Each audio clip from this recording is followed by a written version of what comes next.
본문의 말씀을 가지고 귀를 기울이시는 하나님이라는 제목으로 하나님 말씀 전하도록 하겠습니다.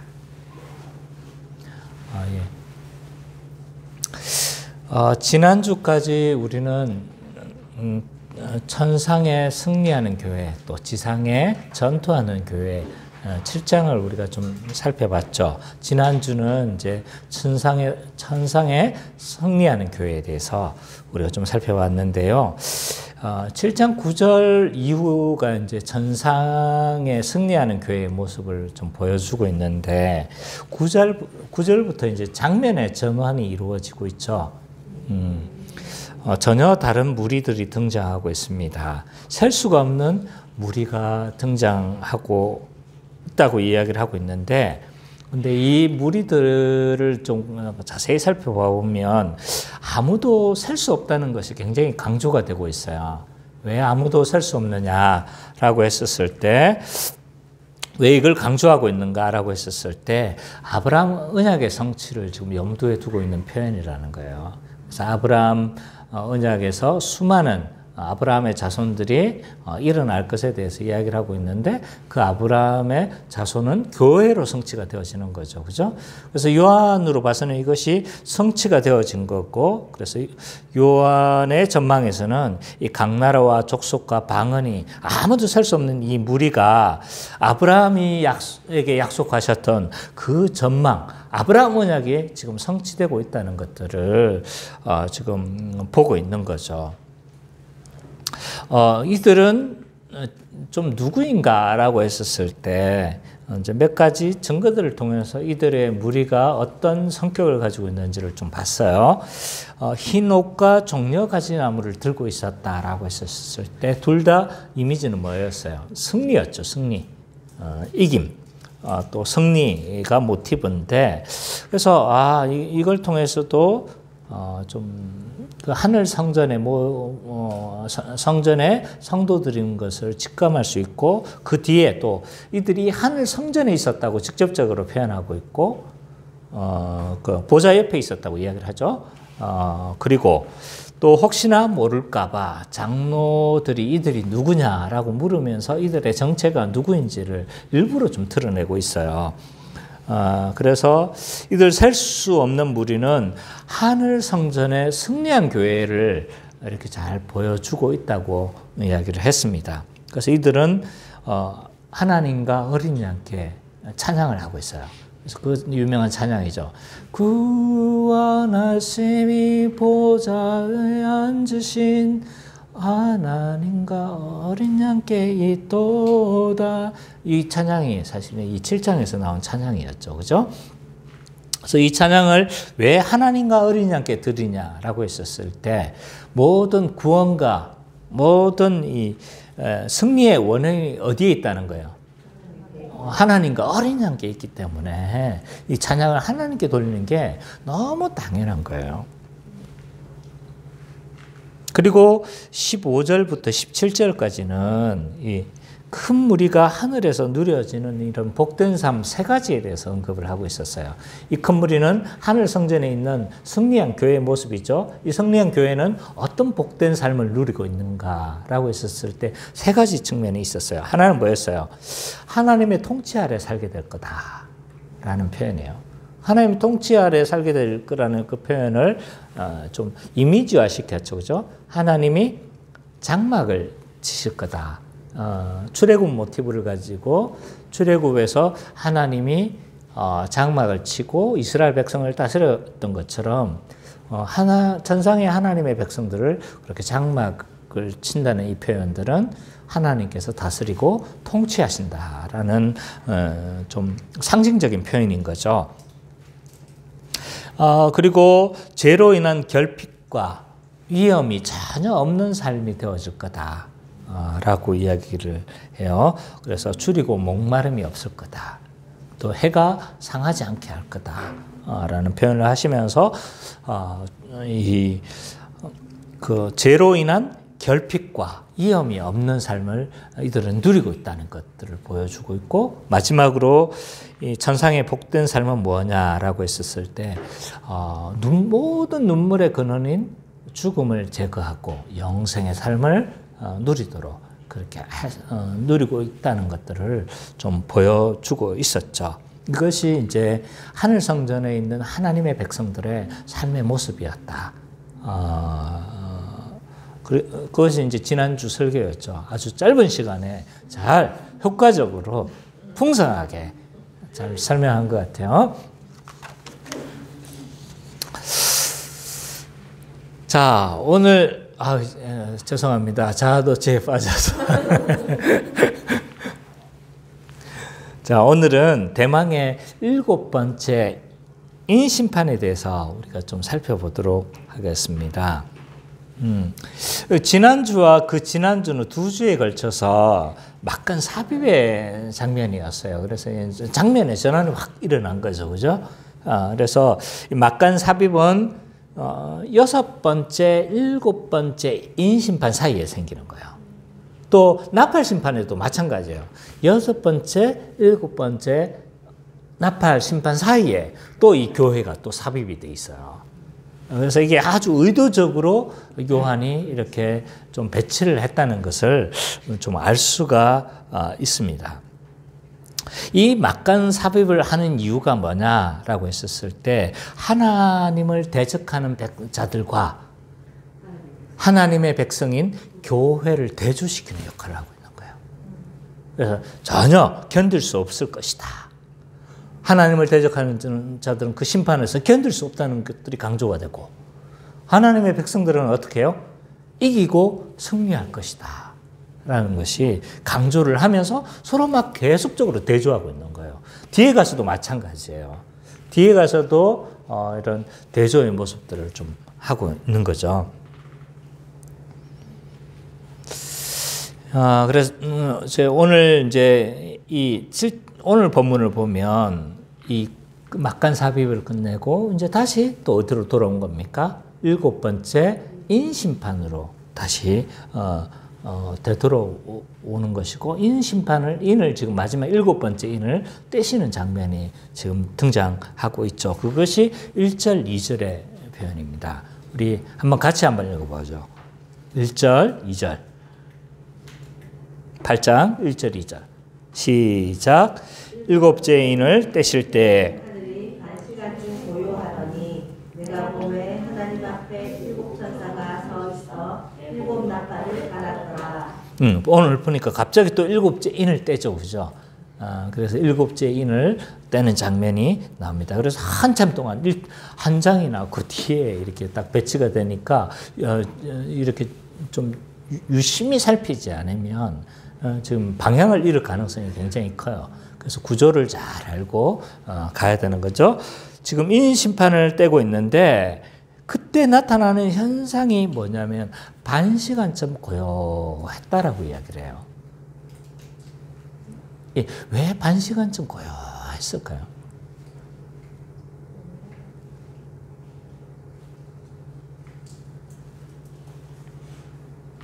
자, 이 고요함에 대해서 학자들이 주장하는 것들이 굉장히 달라요. 그래서 학자들마다 다양하게 이게 제기가 되어져 왔어요. 어떤 사람들은 이 고요함이 하나님의 심을 의미한다. 심. 안식은 아니지만 하나님의 심을 의미한다. 심판을 막 하고 나서 뭐 합니까? 약간 좀 하나님께서 심을 의미한다 라고 해석하는 사람들도 있어요. 두 번째로 이 고요함을 어떤 사람들이 이렇게 해석을 합니다. 역사의 끝에 있을 인간의 경외에 찬 침묵이다. 그러니까 이 하나님의 그 심판과 하나님 그 놀라운 어떤 뭡니까? 놀라운 어떤 극적인 장면을 보면서 사람들이 입이 딱 벌어진 거예요. 입이 딱 벌어져 가지고 뭐 한 겁니까? 이렇게 경외에 찬 침묵을 하고 있다는 거예요. 왜 우리가 좀 극적이고 놀라운 일들을 우리가 목격을 하면 말을 못하고 멍한 장면들이 있잖아요. 마치 그거와 같다라고 이야기를 해요. 저 인터넷에서 제가 이게 실제인지 조작인지 검증은 하지 않았습니다. 근데 세상에서 일어나는 놀라운 일들이라는 뭐 유튜브 이렇게 이제 썸네일이 있어가지고 제가 좀 봤어요. 보니까 그 중에 하나가 뭐가 있었냐면 나팔 소리가 마치 예수님의 재림하시는 그 소리 같은 거 있잖아요. 그런 나팔 소리가 막 울리는 거예요. 그러니까 사람들이 막 놀래가지고 멍해 있더라고요. 마치 이와 같다는 거예요. 그래서 이런 침묵은 역사의 끝에 있는 어떤 놀라운 일들로 인해서 인간이 경외에 찬 침묵을 하고 있는 거다. 이렇게 해석하는 분들도 계세요. 좀 그럴듯하죠, 그죠? 또 어떤 사람들이 이렇게 해석합니다. 하나님의 심판의 극적인 휴지 기간이다. 좀 더 설명이 필요하죠. 제가 이제 군대에서 이것과 비슷한 상황을 많이 겪었습니다. 그래서 군대 이야기를 잠깐 좀 싫어하시겠지만 좀 해볼게요. 제가 참 오래 전에, 한 30년 전의 이야기인데. 자, 이 군대에서 있잖아요. 우리 때는 이랬어요. 중대 집합이라는 게 있었어요. 그러면 집합을 하면 이제 피 비린내가 납니다. 진짜 피가 막 뚝뚝 떨어졌어요. 하도 맞아가지고. 그래서, 저는 이등병 막 올라가가지고 막 집합을 하면 어떻습니까? 벌벌 떨었어요, 진짜. 왜냐하면 막 위에 고참들부터 지금 때려 내려오거든요. 근데 이제 차마 병장들은 이등병을 못 때리는 거예요. 그러니까 이제 상병들이나 막 우리는 맞아서 내려오니까 이제 우리는 박살 나겠다는 생각한 거죠. 벌벌벌 떨 정도로 이제 막 중대에서는 막 소리도 못 내요. 맞으면서도.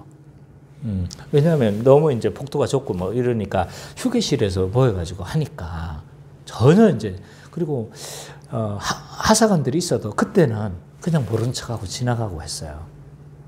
그래서 벌벌 떨고 있었는데 이제 중대 집합이 딱 일어나기 직전에는요 누구나 직감을 해요. 왜냐하면 중대가 조용해요. 곧 집합하겠구나. 곧 집합하겠구나. 언제 집합하지? 그러다가 집합 사사사사 막 갔거든요.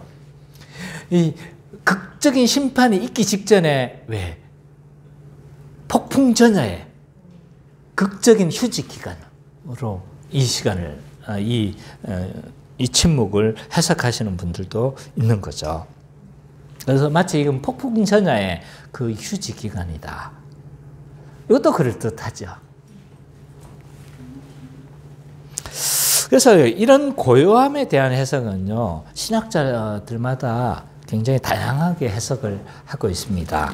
근데 가장 이제 합리적이고 보편적인 해석이 무엇일까라고 했었을 때 저는 앞에 여러 해석들과는 제 해석이 아니고 여러 학자들의 해석 가운데서 가장 합리적인 해석은 이거라고 생각해요.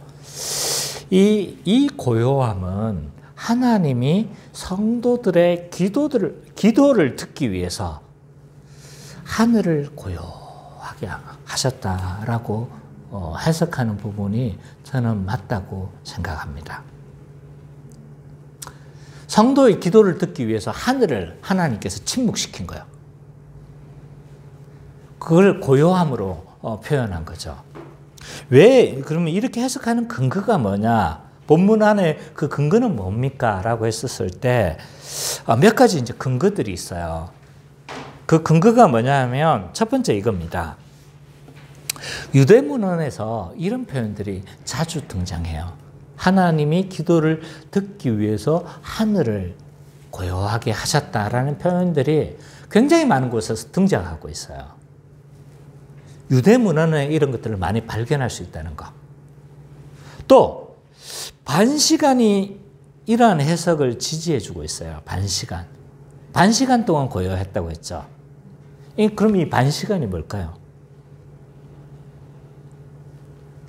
자, 이 반시간은요, 아마도 유대 그 성전 안에서 이렇게 그 향을 피우는 시간이 반시간이에요. 반시간.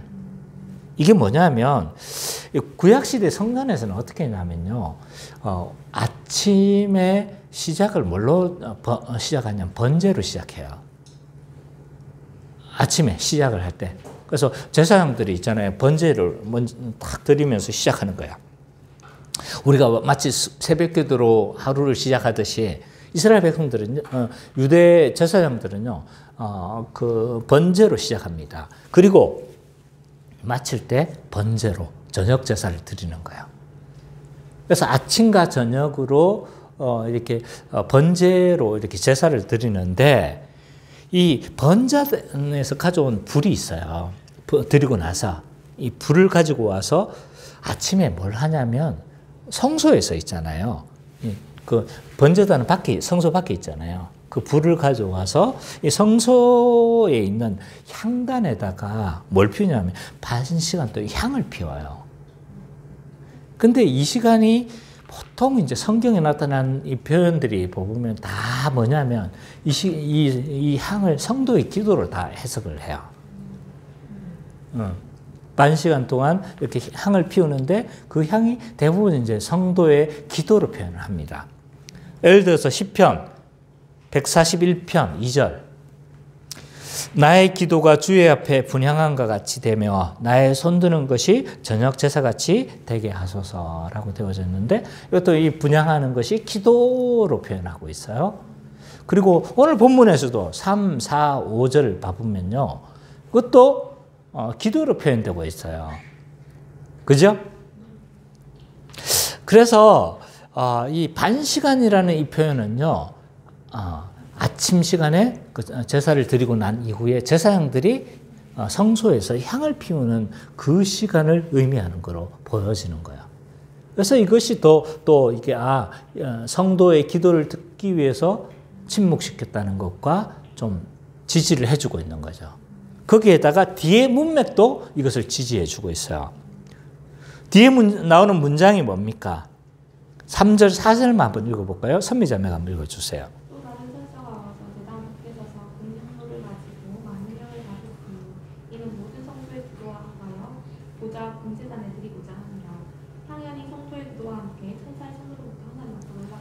그렇죠, 그렇죠. 이것도 기도 향연과 함께 기도가 올라간다라고 표현하고 있잖아요, 그죠? 이런 표현들이 이제 다 기도와 연관되어져 있는 표현들인 거죠. 그래서 왜 고요했나라고 했었을 때 이 고요함은 하나님이 뭐 하는 거예요? 성도의 기도를 듣기 위해서 하늘을 고요하게 했다는 거예요. 마치 저는 이 장면을 들으면서 뭘 생각하냐면 하나님이 성도의 기도를 저 좀 보세요. 성도의 기도를 귀 기울이기 위해서 마치 왜 이렇게 딱 하는 장면. 그리고 하늘을 명령을 해서 있잖아요. 침묵시키는 거예요. 조용해, 조용해. 이거와 같은 거예요. 하나님이 안 들려서 뭐 고요하게, 조용해, 이런 건 아닐 거예요. 그죠?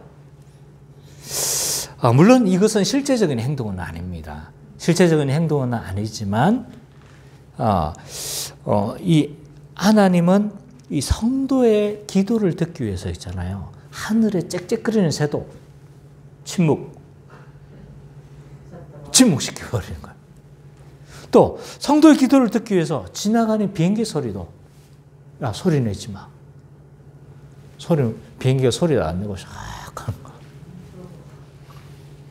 예, 성도의 기도를 듣기 위해서 풀숲에서 나는 있잖아요. 벌레 소리도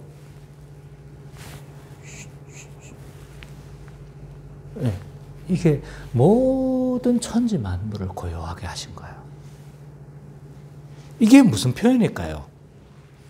이 표현은요, 한마디로 말해서 기도를 듣기 위해서 침묵시킨 거지만 이 표현은요, 또 이런 말로 바꿀 수 있는 것 같아요.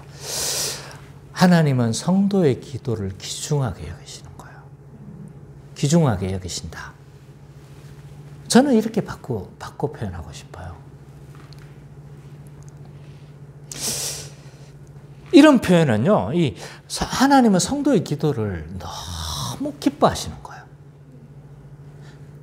이 기도 소리를 듣고 싶어서이잖아요. 침묵. 벌레 소리가 찌륵찌륵찌륵 하다가 침묵. 이렇게 하는 거예요. 네, 그만큼 성도의 기도를 기뻐하신다. 이 표현인 거예요.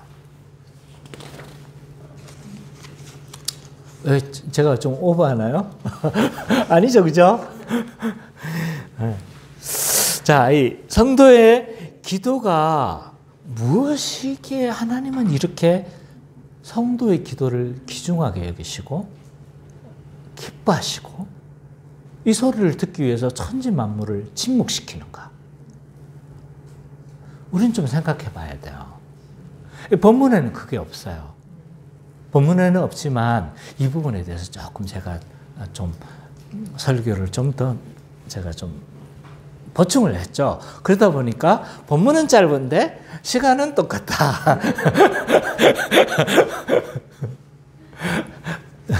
실망하시겠지만 왜 이 기도가 뭔가에 대한 설명들이 좀 추가로 필요한 것 같아요.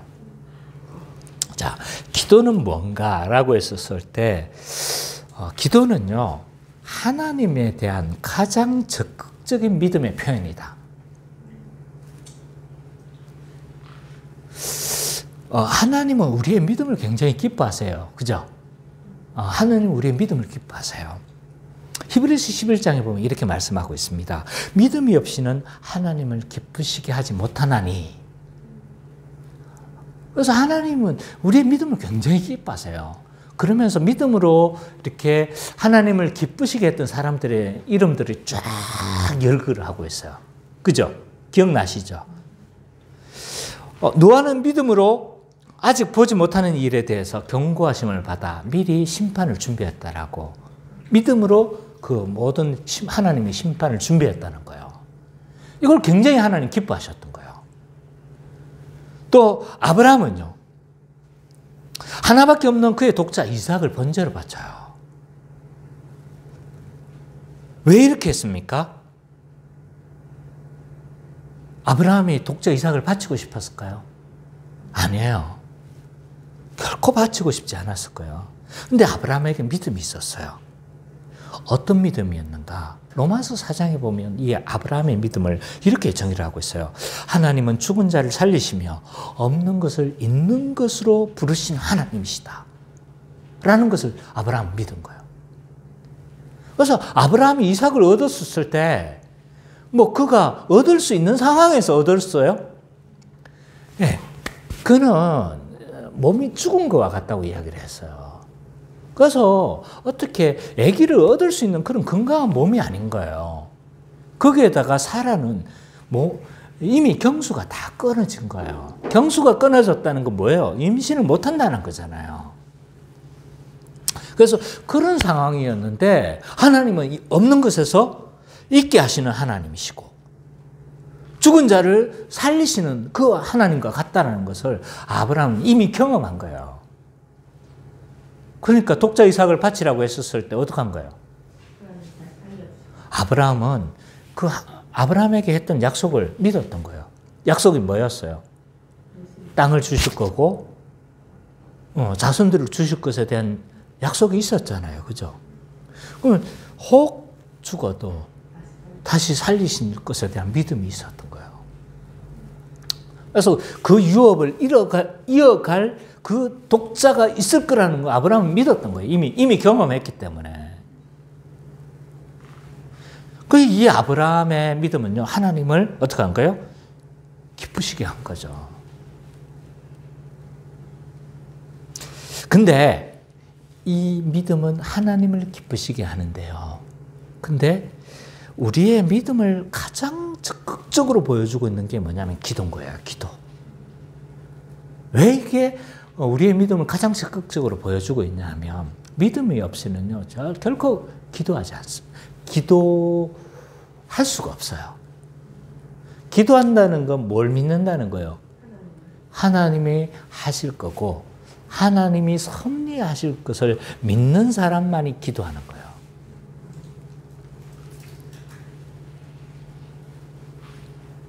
그래서 기도를 한다는 건요, 하나님이 그 일을 이루실 겁니다. 하나님이 하실 거예요.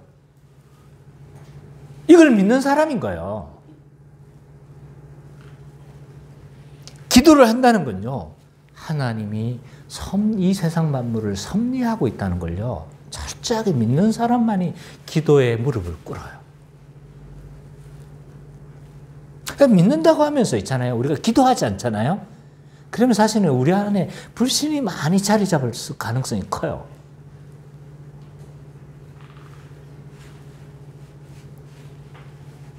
내가 살아있으면요, 하나님의 은혜를 기대하지 않습니다.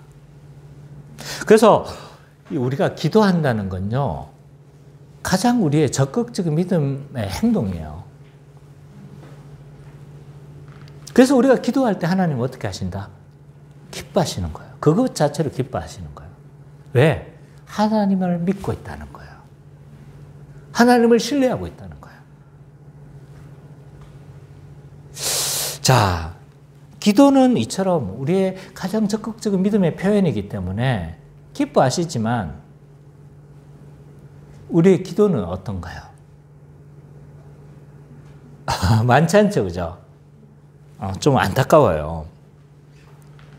우리의 현실은 너무 기도하는 시간이 없다는 것이 좀 현실이에요. 그건 저도 포함해서 하는 말입니다. 그래서 저도 이 기도 시간에 대한 고민들이 최근에 굉장히 많은 거예요. 그래서 이 점심시간 때 내가 점심 먹으러 올라오면서 30분을 기도해 봐야지 라고 마음을 먹었는데 추우니까 밥 먹고 바로 그냥 습관적으로 내려가 버리는 경우들이 많더라고요. 그래서 제 아내하고는 이야기는 하지 않았지만 점심시간에 내가 그래도 기도하는 시간을 좀 확보해야 되겠다라고 좀 생각을 했었어요. 근데 이게 잘 쉽지가 않더라고요. 거기에다 우리 교회가 새벽 기도 시간이 지금 없잖아요. 그죠? 그래서 이런 기도 시간들이 너무 확보되지 못하는 것에 대한 좀 마음의 고민들이 좀 저뿐만 아니라 우리 교회 성도님들 모두가 좀 고민이 있는 거예요. 심지어 우리는 어떨 때는요, 이 기도 시간이 아까울 때도 있어요. 할 일이 많은 거예요. 케이크도 만들어야 되고 쿠키도 구워야 되고 할 일이 많은 거예요. 저는 어떤 생각하냐면 책도 읽어야 되고 성경 연구도 해야 되고 기도 시간이 심지어는 아깝다고 느껴질 때도 우리에게는 있는 겁니다. 왜 우리는 기도하지 않는 걸까? 시간이 없어서일까요? 저는 시간이 없어서라기보다는 결국은 우리의 믿음의 결여에서 생겨나는 행동이다. 이렇게 저는 진단이 되어집니다.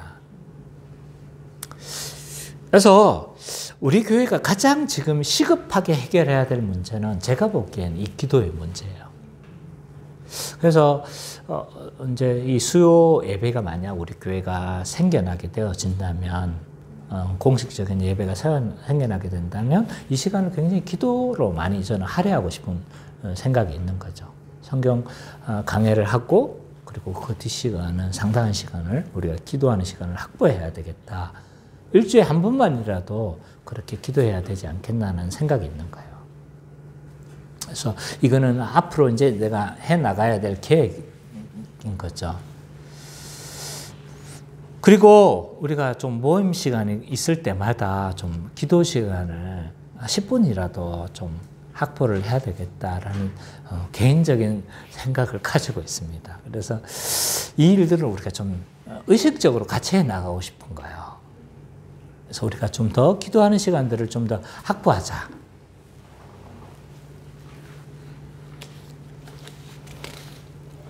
자, 기도란 하나님이 기뻐하시는 가장 적극적인 믿음의 행동이다. 두 번째, 기도는요, 하나님의 뜻에 내가 순종해 가는 과정이 기도다.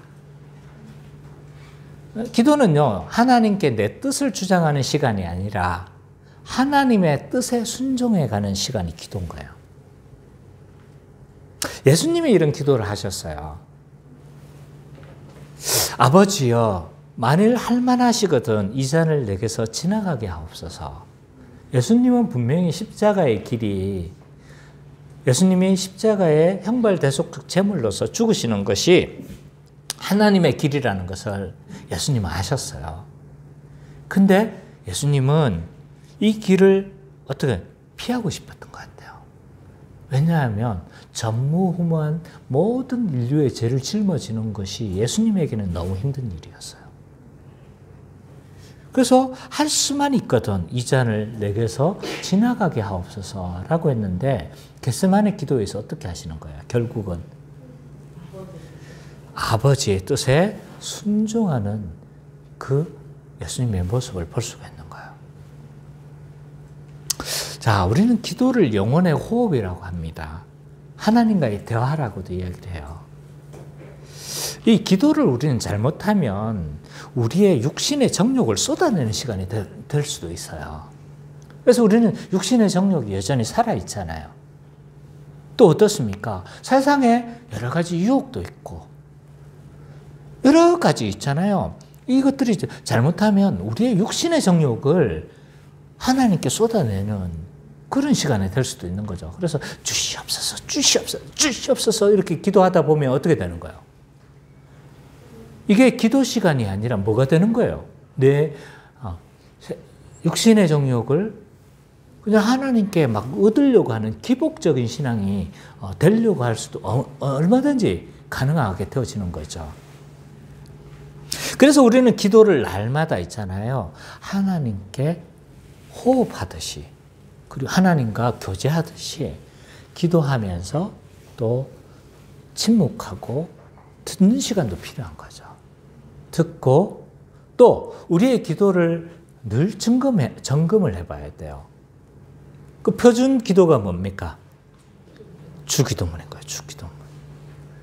주기도문의 기도와 일치하고 있는가를 우리는 늘 점검해 봐야 돼요. 그래서 주기도문은요, 우리의 표준적인 기도다. 기도 제목이다. 우리는 이것을 소망하면서 기도해 가는 거예요.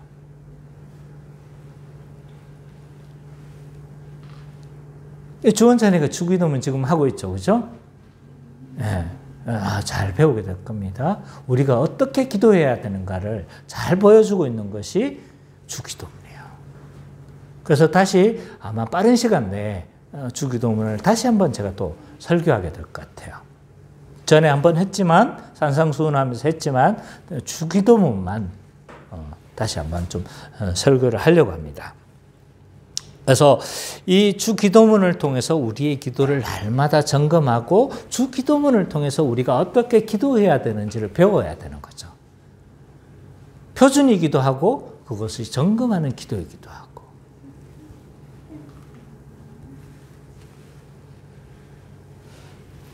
그래서 점점 내 기도 제목이 누구의 뜻에 맞추어가는 거예요? 하나님의 뜻에 맞추어가고 순종하는 과정이 기도의 시간이다. 마지막 세 번째, 기도란 무엇일까라고 했었을 때 하나님의 뜻을 이루어가는 방식이 기도다. 하나님은 전지하세요. 맞죠? 하나님은 전능하세요. 모르는 것이 없어요. 우리의 필요를 모를까요? 하나님 어떻게 하면 이 세상을 움직이시는, 어떻게 해야 되는지를 모르실까요? 다 아시는 거예요. 다 하실 수 있는 분이세요. 진짜 필요가 무엇인지 예수님은, 하나님은 모르실 리가 없어요. 그럼에도 불구하고 왜 우리의 기도를 요구하시는가라고 했었을 때, 이 기도는요, 성도들이 하나님의 뜻을 뭐하게 하는 거예요? 구하게 하고, 하나님은 그 기도에 응답하는 방식으로 뭘 이루어 가신다? 하나님의 구속 역사를 이루어 가시는 거예요. 그러니까 우리가 손잡고 가시는 거예요. 자, 초등학교 달리기 하면요. 8살짜리 아들하고 부모하고 같이 손잡고 뭐 달리기 또는 발 묶어가지고 이렇게 달릴 때가 있어요. 그죠? 어떤 게 빠를까요? 나 혼자 달리는 게 빠를까요? 아니면 같이 달리는 게 빠를까요? 예, 하나님의 방식이 이런 방식인 거예요. 하나님은요, 모든 걸 순식간에 다 하실 수 있어요. 근데 하나님은 구원 역사를 어떻게 이루어 가시냐면요, 성도들과 손을 맞잡고 그렇게 가시는 거예요. 이것이 하나님의 구원 역사의 방식인 거예요. 근데 그 방식이 뭐예요? 기도라는 방식으로 이루어 가시는 거예요. 하나님의 구원 역사에 있잖아요, 성도들을 동참시키는 거예요. 자, 왜 하나님은 세상 만물을 침묵시키면서까지 기도를 그렇게 귀중하게 여기시는가라고 했었을 때, 성도들의 가장 믿음의 적극적인 표현이기 때문에 믿음의 행동인 거예요. 그게 그 자체가 기쁜 거예요. 하나님. 두 번째, 기도를 통해서 하나님의 백성들이 하나님의 뜻에 순종하는 과정. 그래서 기도를 통해서 점점 성도들은 있잖아요, 하나님의 뜻을 맞춰가는 거예요. 또 기도를 통해서 하나님의 구원 역사를 이루어 가세요. 그러니까 이거는 뭐 우리 신앙생활의 전부다, 기도는. 그러니까 하나님이 이렇게 귀중하게 여기시는 거예요. 그래서 하물며 풀벌레 소리까지 있잖아요. 찌릿찌릿 하려고 하는데 왜? 성도의 기도를 듣기 위한 거예요. 그렇게 성도가 기도할 때 하나님은 그 기도에 대해서 응답하세요. 그것이 3절과 5절입니다. 3절과 5절. 자, 기도에 대한 짧은 강의는 이제 중간에 삽입된 거고요. 네. 그렇기 때문에 성도가 이렇게 기도하니까요, 하나님께서 어떻게 하시나요? 응답하시는 거예요. 3절, 5절 우리 은찬이가 한번 읽어주십시오. 크게. 또 다른 천사가 와서 제단 곁에 서서 그 향유를 가지고 많은 향을 받았으니 이는 모든 성도의 기도와 합하여 그 제단에 드리고자 함이라.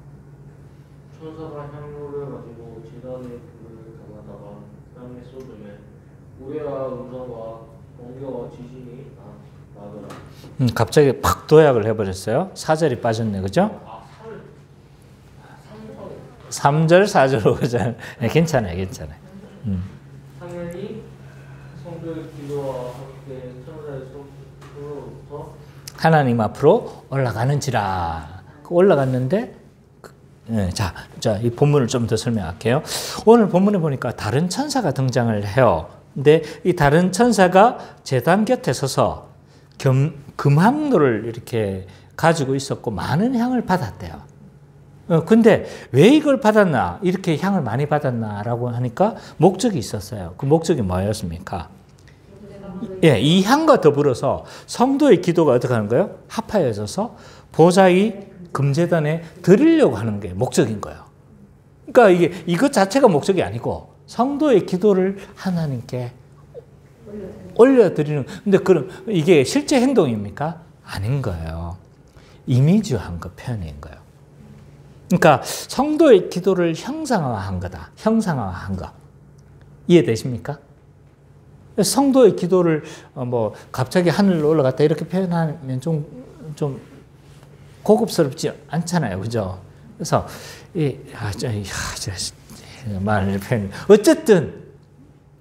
어쨌든 이 성도의 기도를 하나님의 보좌에 올리는 것을 형상화한 것이고 이미지화한 것이다. 근데 이 성도의 기도가 하늘로 올라갔어요. 향연을 따라서, 그죠? 향이 이렇게 막 올라가면서 성도의 기도도 같이 올라간 거죠, 그죠? 같이 올라갔는데 어떻게 했습니까? 5절에 보니까 천사가 향로를 가지고 제단의 불을 땅에 쏟아버렸어요. 이게 무슨 행동일까요? 향로의 제단 위에 불을 땅에 쏟는 행위가 뭘 상징하는 행동일까요? 이것은 심판에 대한 예고입니다. 심판에 대한. 하나님, 성도의 기도가 올라갔는데 그 기도에 대한 응답으로 뭘 하는 거예요? 땅에 그 있는 그거 왜 맑은 그거 있잖아요. 그걸 땅에 확 쏟아버리는 거예요. 이건 심판을 예고하는 거라고 할 수가 있는데요. 에스겔 10장 2절 그리고 7절 한번 선미자매가 좀 읽어주십시오. 에스겔 10장 이걸 배경으로 하고 있어요. 갑자기 이게 심판을 예고한다고 하니까 이게 잘 이해가 안 되는 거예요. 하나님이 가는 배옷을 입은 사람에게 말씀하여 이르시되 너는 구름 밑에 있는 바퀴 사이로 들어가 그 속에서 숯불이 두 손에 가득히 묻혀가지고 성읍 위에 흩으라 하시매 그가 내 목전에서 들어가더라. 7절 그 그룹들 사이에서 손을 내밀어 그 그룹들 사이에 있는 불을 집어 가는 배옷을 입은 자의 손에 주매 그가 받아 가지고 나가는데. 예, 그래가지고 나중에 땅에 쏟거든요. 근데 이 장면들이 뭐냐면 바퀴 사이에 취한 숯불을 예루살렘에서 흩으라고 한 이유가 뭐였냐면 이 하나님께서 이 범죄한 성읍 이스라엘에 대해서 뭐 하겠다는 거예요? 심판을 시행하겠다는 예고에 좀 실물 설교인 거예요. 실물 설교. 내가 그렇게 하겠다라는 것들을 상징적으로 나타나는 실물 행동이었어요. 에스겔에게 이런 명령들을 많이 시키거든요. 뭐 반쪽으로 누워가지고 뭐 이렇게 하는 뭐 이걸 실물 설교라고 해요. 그래서 사람들이 보기엔 약간 기인처럼 보이는 거야. 그렇잖아요. 뭐 인도에 가면 벌거벗고 이러면서 다 가보자 하고 앉아 있는 사람이 있거든요. 좀 약간 기인처럼 보이잖아요. 에스겔에게도 이런 행동을 하나님 많이 시킨 거예요. 그래서 어떨 때는 이렇게 반쪽으로 눕도록 하게 하고 막 이런 행동을 한 이유가 뭐였냐면 다 상징적인 어떤 행동들인 거예요. 그래서 이건 하나님이 이 예루살렘을 심판하시겠다라는 어떤 그 메시지였거든요. 그러니까 이 행동은 뭐인 거예요? 지금 이 이미지를 가져와서 요한계시록은 요한은 사용하고 있는 거예요. 땅에 쏟으라. 이거 뭐 하겠다는 거예요? 심판하시겠다는 거예요. 그래서 이 성도의 기도가 향연을 따라서 올라갔어요. 올라갔는데 갑자기 천사가 막 부은 건 뭐예요? 그 기도의 응답으로 뭐 하겠다는 거예요? 세상을 하나님 불신 세계에 대해서 심판하겠다라는 거예요. 그래서 그 심판으로 나타나는 현상이 뭐예요? 5절에 있죠. 우레, 음성, 번개, 지진들인 거예요.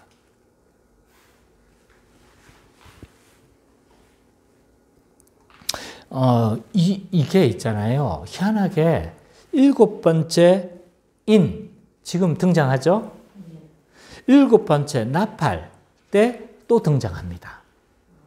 그리고 7 대접에서도 또 나타나요. 동일한 우레, 음성, 번개, 지진이 동일하게 나타나요. 자, 한번 찾아봅시다. 오늘 8장 5절 봤죠? 11장 9절 찾아봅시다.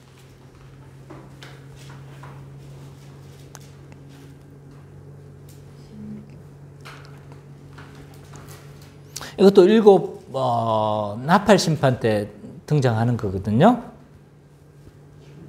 자, 한번 19절, 11장 19절 시작. 이에 하늘에 있는 하나님의 성전이 열리고 성전 안에 하나님의 언약궤가 보이며 또 번개와 음성과 우레와 지진과 큰 우박이 있더라. 이건 7번째 나팔 심판 때 등장하는 거예요. 또 7 대접 심판 때도 등장해요. 16장 17절 18절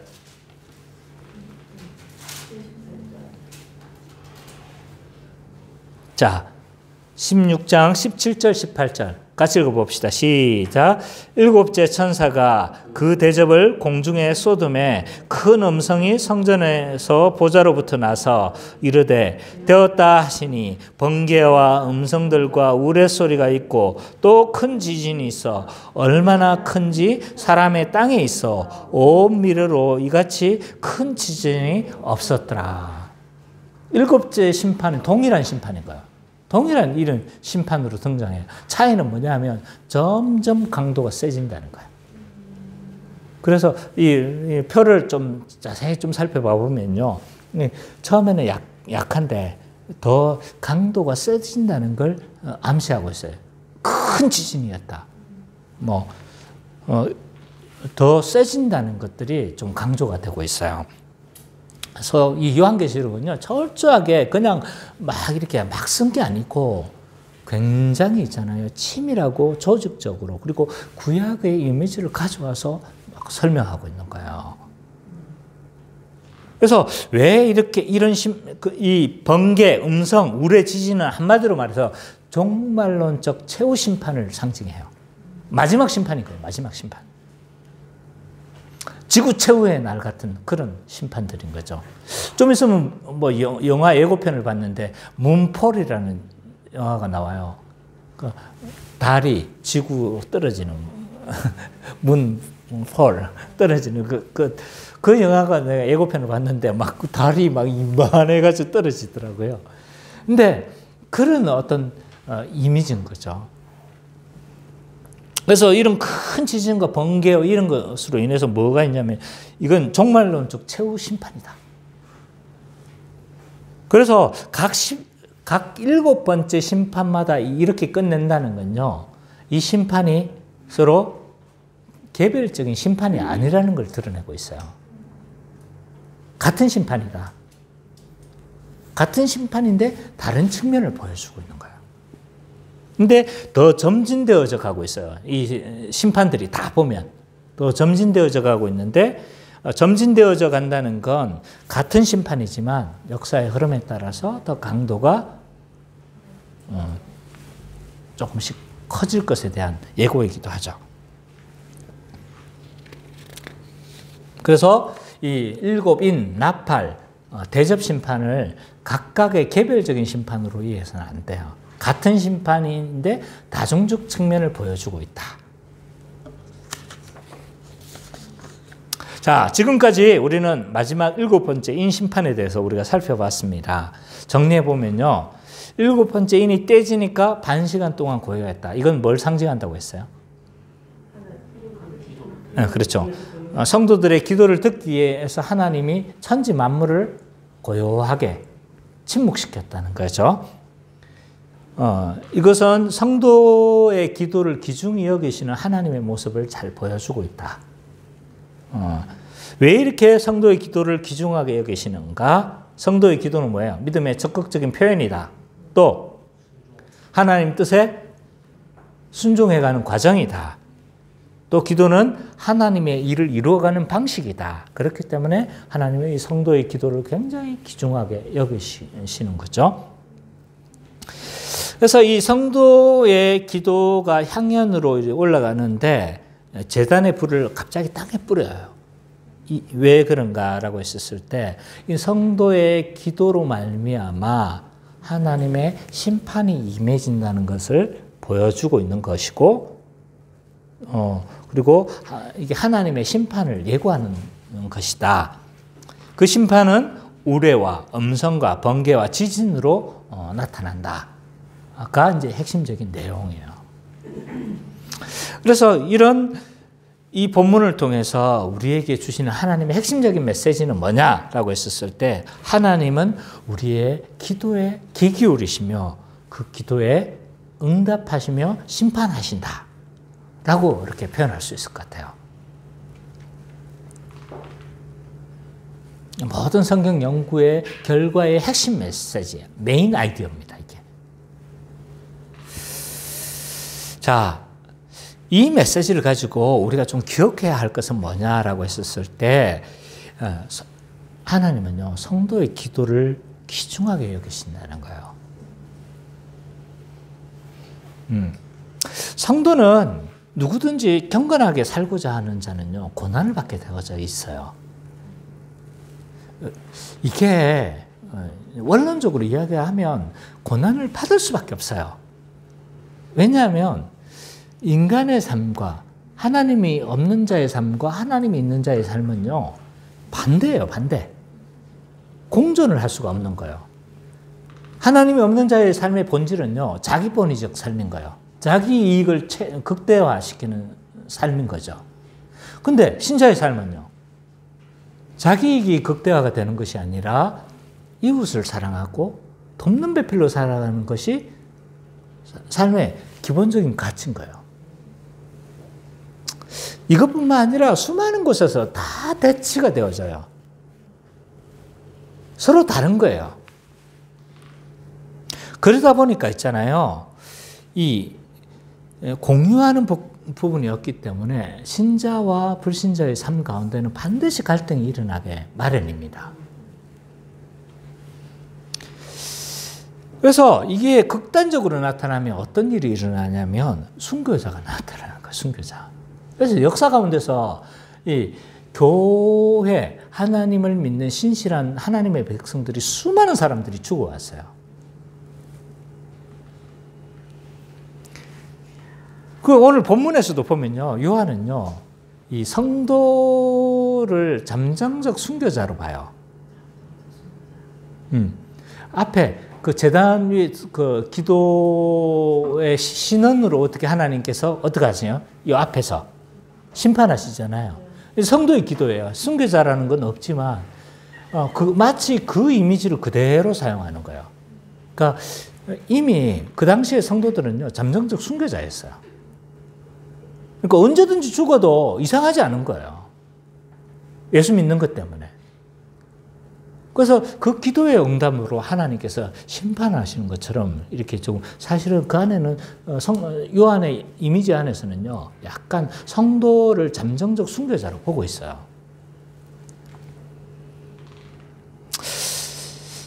그래서 그 당시에 신자들은요, 많은 순교자들이 있었죠. 우리가 잘 앞에서 봤잖아요. 그죠?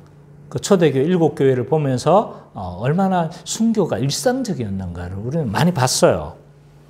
꼭 순교를 당하지 않는다 할지라도 어떤 고난을 당했습니까? 황제는 주가 아닙니다. 우리가 믿는 예수 그리스도만이 주이십니다. 이 한 메시지를 소화하기 위해서 있잖아요. 수많은 사람들은 죽기를 마다하지 않았어요. 심지어 어떤 사람은 죽기를 자처했어요. 그래서 죽기를 자처하니까요, 베드로 전서과 후서가 봐보면 그렇게 죽지 말라고 그렇게 죽지 말라고 권면을 해요. 있습니다. 그리고 뭐 유대인들에게 같이 그 시대에 유대인들이 흩어져 있던 그 디아스포라 유대인들에게 엄청난 핍박을 받았어요. 갈라디아서만 봐도요, 얼마나 그렇게 힘들었는가를 많이 알 수가 있습니다. 그래서 우리가 나중에 이제 사도행전을 성경 연구하게 되겠지만 1차 전도 여행을 갈라디아 지역으로 가는데요. 거기서 바울은요, 죽을 뻔해가지고 돌에 맞아가지고 거의 죽다 살아났거든요. 그리고 가는 곳마다 핍박을 받아요. 그러니까 얼마나 핍박을 받았는지를, 그 당시 성도들이 핍박을 받았는지는 충분히 바울의 모습에서도 우리는 유추해 볼 수 있는 거죠.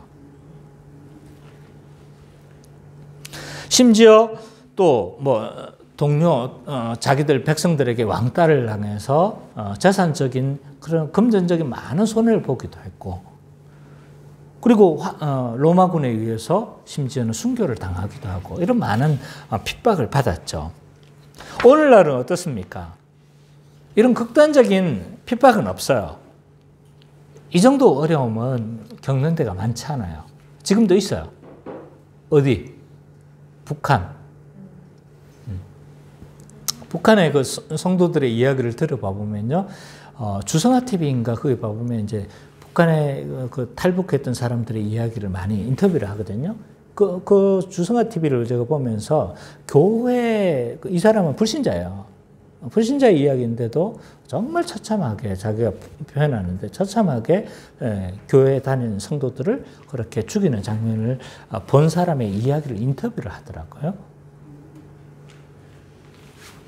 그러니까 오늘날도 우리가 경험하지 않아서 그런 거지 주변에 많은 사람들이 믿음을 지키기 위해서 이렇게 죽어가는 수많은 사람들이 여전히 있습니다. 그 외에도 많이 있어요. 터키, 많은 곳에서 있어요. 그리고 우리도 여전히 그리스도를 주라 인정하면서 살아가는 것은 쉬운 환경은 여전히 아니에요. 이게 이런 이야기, 그리스도께서 주다라는 우리가 적극적인 믿음을 표현 안 해서 그렇지. 표현해 보세요. 은찬이가 적극적으로 자신의 믿음을 학교에서 표현해 보세요. 식사할 때 두 손 모아서 기도하고, 그리고 예수님을 막 친구들한테 정언해 보세요. 예수님이 주이십니다라고 그렇게 정언해 보세요. 당장에 닥쳐질 일들이 생겨나겠죠. 반에서 왕떼가 되고, 친구들이 떠나가고, 우리가 우리의 색깔을 드러내지 않아서 그렇지 우리가 우리의 믿음의 정체성을 드러내면요. 우리는 이 세상 가운데서 참 살아가는 것이 쉽지가 않아요. 우리가 믿는 복음 자체가 불신자들에게는요. 어리석어 보여요. 어떻게 그리스도의 보혈이 우리 죄를 사하고 그의 의가 우리의 의가 됩니까? 이 메시지 자체가 어리석어 보이는 거예요.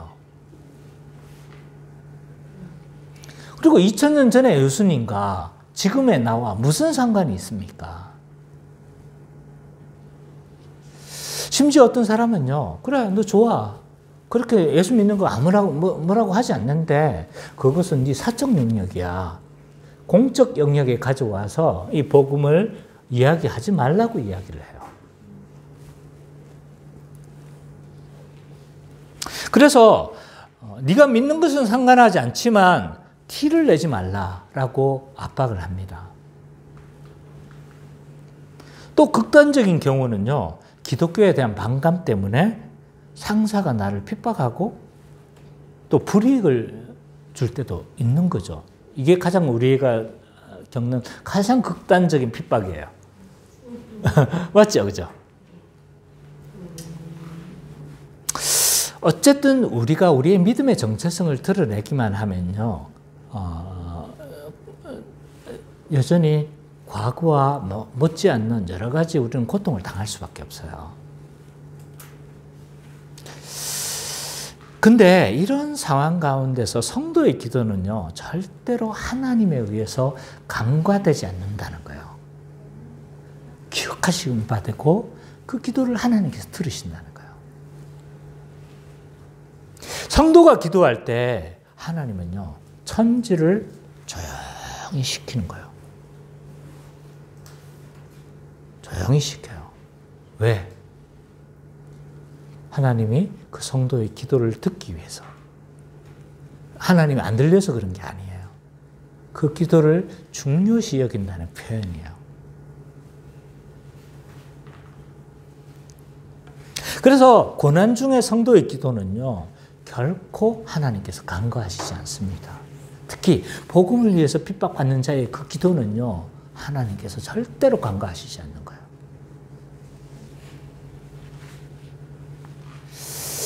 사실 우리가 고난을 당하면요, 기도의 골방으로 연결되는 게 쉽지가 않아요. 맞죠? 우리의 경험상으로 고난이 닥쳐지면 어떡합니까? 불평의 골방으로 우리는 들어가요. 그죠? 혼자서 그래도 불평하면 괜찮은데, 막 떠벌린단 말이에요. 그래서 고난 중에 있는 사람을 보고 우리는 기도하라고 말하지만, 그렇지만 막상 이게 내 문제가 되어지면 우리가 기도의 골방으로 가는 것이 쉽지가 않아요. 내 삶만 돌아가도 그래요.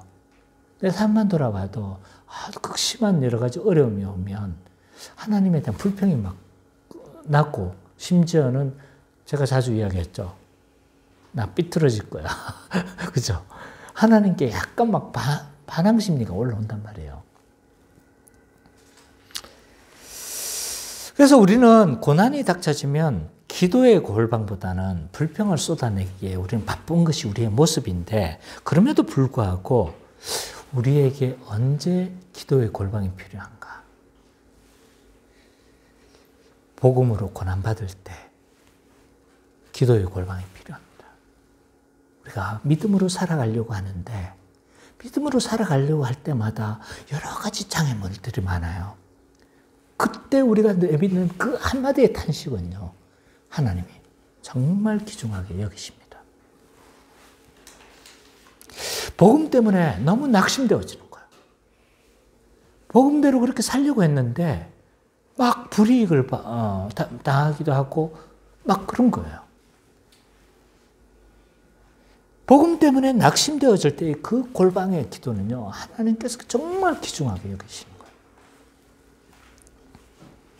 그리고 우리가 주를 위해서 정말 열심히 헌신하고 열심히 달려왔는데 아무런 열매도 없어. 그때 우리의 기도의 탄식은요, 하나님께서 기뻐하신다는 거예요. 우리가 지금 기도하면 굉장히 기뻐하실 거예요.